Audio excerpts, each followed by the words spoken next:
السلام علیکم ورحمۃ اللہ وبرکاتہ۔ وہ اپنے ماں باپ کا اکلوتا بیٹا تھا۔ کالج کے بعد جب یونیورسٹی میں داخل ہوا تو باپ کی معمولی تنخواہ اس کے اخراجات پورے کرنے سے قاصر تھی۔ ماں کو وراثت میں 6 مرلے کا ایک پلاٹ ملا تھا۔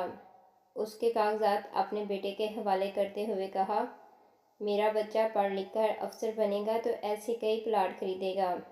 چل میرا بچہ یہ پلاٹ بیچ کر اپنے تعلیمی اخراجات پورے کرے۔ اس طرح اس کی پڑھائی کا سلسلہ جاری رہا۔ یونیورسٹی سے فراغت کے بعد اسے اچھی سی جاب بھی ملی۔ یوں خاندان کے برے دن ختم ہو گئے۔ چند عرصے بعد ماں باپ کے لیے یہ خوشی اس وقت عارضی ثابت ہوئی جب پسند کی شادی کے بعد اس نے اپنے ماں باپ کو باپ کی کل پینشن یعنی 8,000 روپے کے رحم و کرم پر چھوڑ کر اپنا الگ گھر بسا لیا۔ اس کے اپنے گھر میں گاڑی سے لے کر ایئر کنڈیشن تک کی ہر سہولت میسر تھی، جبکہ دوسری جانب اس کی ماں بیماری کی وجہ سے بستر سے لگ کر رہ گئی تھی۔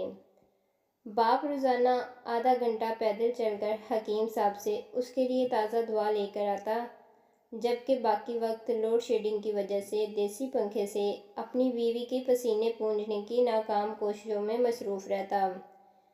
ایک دن شدید بخار کی وجہ سے ماں کی حالت غیر ہو گئی۔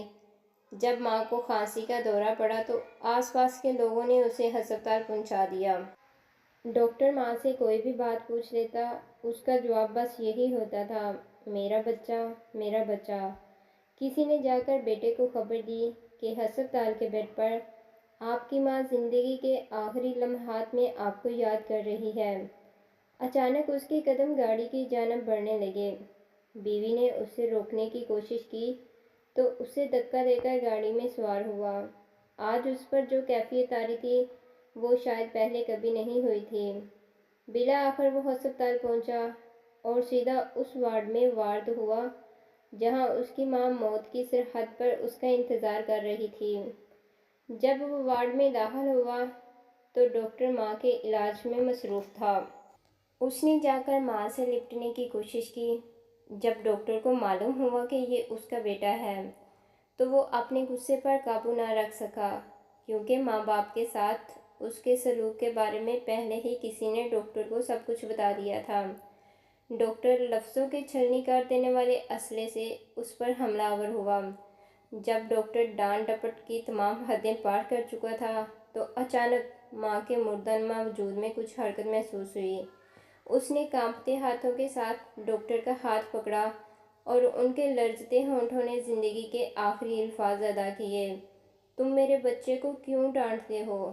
اس کے بعد ماں نے گردن لڑکھا دی اور ہمیشہ کے لیے فلک کے اس پار چلی گئی۔ لمحہ فکریہ۔ آج عموماً ہر گھر کی یہ کہانی ہے۔ مزید اچھی ویڈیوز کے لیے ہمارے چینل کو لائک، سبسکرائب اور شیئر کریں۔ شکریہ۔